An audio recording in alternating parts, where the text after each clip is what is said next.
Today we're going to do an MSX test.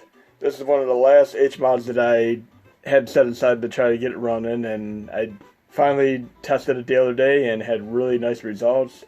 Now we can play Metal Gear 1 and 2, the originals, not the ones that are watered down and released on Nintendo, even though I still love those ones. These are the originals, and they are far superior.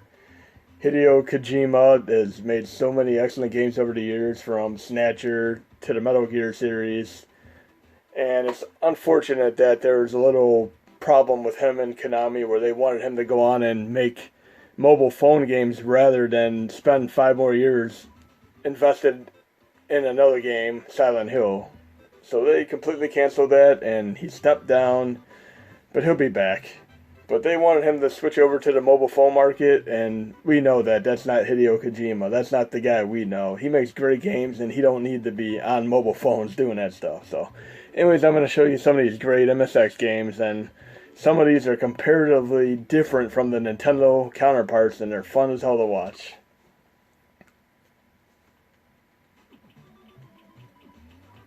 So I have the translated versions of both of these. Europe already had it in English. They had it in Japan, obviously, not translated. But Metal Gear 2 Solid Snake, I have a translation of that. And I'm going to show you that one first. Again, these were on the Metal Gear Solid collection.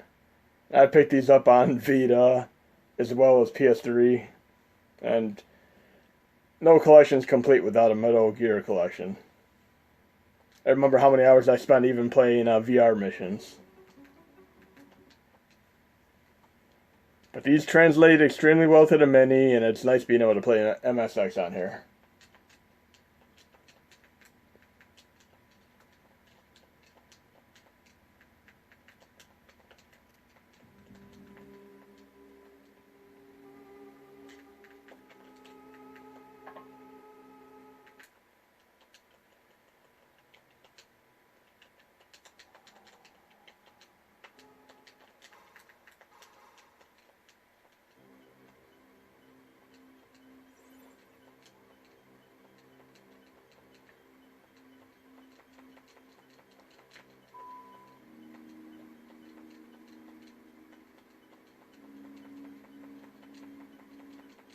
Yeah, I'm the type to skip all the way through the dialogue. I read quick.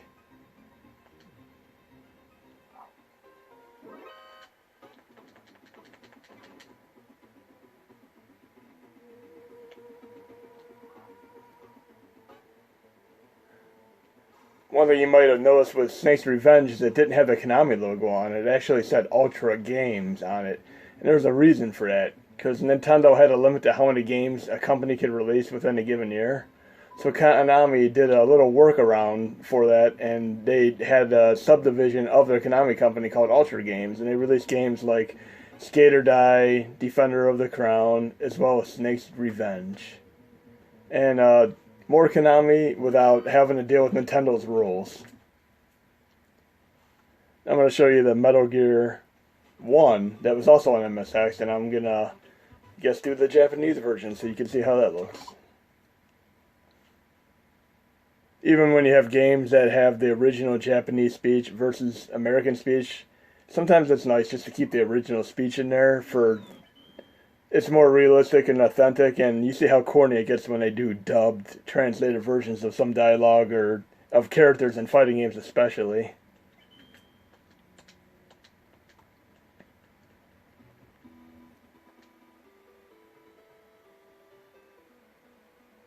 I remember getting Metal Gear 1 for Nintendo, and I just wasn't accustomed to that style of game. And after about 10 minutes of playing it, I really just wanted to return it to the store.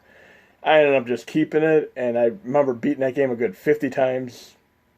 The only thing I hated about it were them long passwords. You remember how annoying those days were? Having to deal with the O's and the zeros and hopefully having it right. And there's been games where the password system's even broken and you would write it down correctly, but when you go to type it in, it wouldn't work.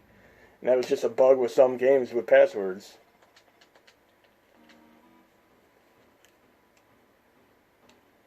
Great music, just like the Nintendo ones, though. But the game is slightly different.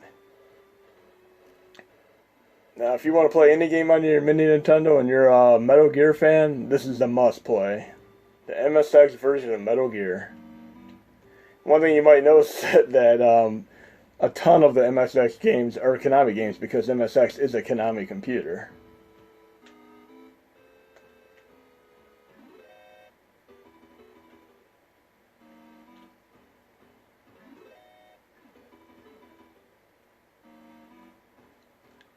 So this game is an excellent game to play. And I'm going to show you a few other MSX games that I enjoyed playing. And I particularly enjoyed playing ones that I was very familiar with on Nintendo. And when I played them on here, they surprised me because they were quite a bit different than the Nintendo versions. Again, that's what is to be expected when you go from a computer to an actual console. An example of this is Rush and Attack. The version on MSX is vastly different than the Nintendo version, as you will see. This is the Japanese version, and it's called Green Beret.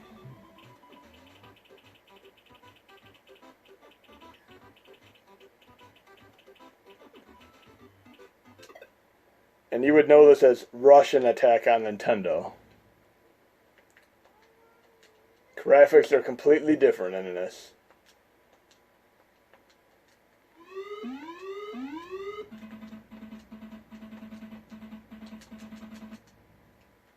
See how different it looks? I'm going to pull up Rush and Attack next just so you can get a little idea of how this is like.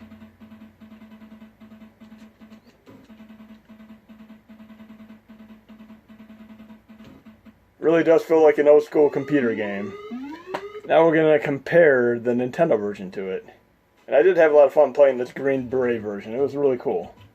But we're going to show you what the Nintendo version looks like as a comparison.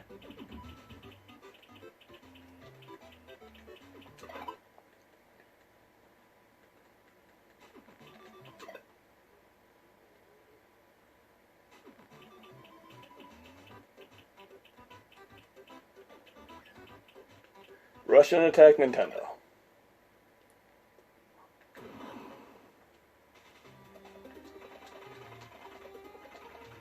Now, some of you guys have been not liking when you have folder management and you quit to the main GUI and you get stuck randomly, but I'll show you a little trick to get to the games you want to get to right away when you quit to the GUI. You might have noticed it already, but this is Green Beret on Nintendo, and updated graphics, updated music, and it was really fun seeing it, you know, how it basically elevated from one version to the next. And unfortunately, when they released a new version of this on PS3, it turned out to be one of the most god-awful games ever. It's just not even worth downloading to play the demo. It's that bad. Now anyways, when you exit this, notice how I have an unsorted folder. Any games that I want to play like immediately, I just toss right into my unsorted folder. And the unsorted are pretty much when you flash, Hashi, the first games that come there, and you don't sort them. If you just leave a couple of games that you want to play immediately right in the unsorted folder, you're right there the moment you exit to the GUI. So I'm going back to the main interface on here. And I'm right on unsorted right away. So any game that I want to play, I just have right in this folder. I don't have to go scrolling through all these. It's right there. I'm going to show you another game on MSX that is quite a bit different. Contra. There's quite a few differences between the Nintendo version and the MSX version.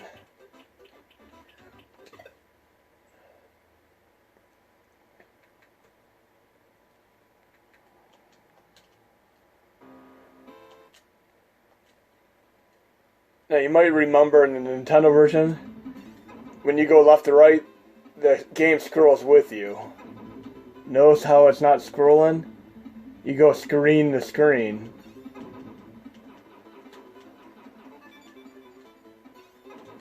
So it's quite a bit of a different experience here. So I do love that I'm able to play games that I've originally played on Nintendo and seeing how they translate on here. And one in particular really surprised me because it's such a different game.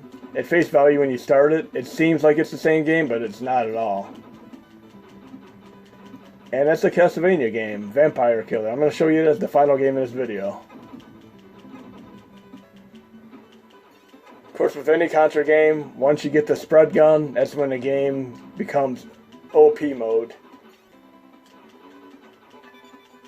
And we just need to find the spread gun.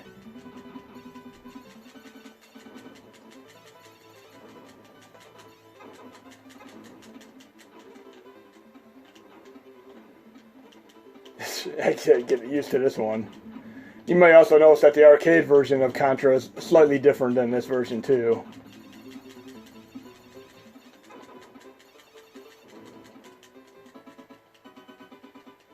Even the music is a little more amplified in the Nintendo version. Okay, so they got the 3D stages. Slightly different. Now the last game we're going to show you in MSX is the one that, even though the Metal Gears are great, I'd have to say the Castlevania one impressed me the most. And Konami decided never to release it. They just scrapped it entirely. I mean, it's released on MSX, obviously, but they scrapped it and just redid the entire game on Nintendo. So the Castlevania on Nintendo that you played is not quite the same as this one.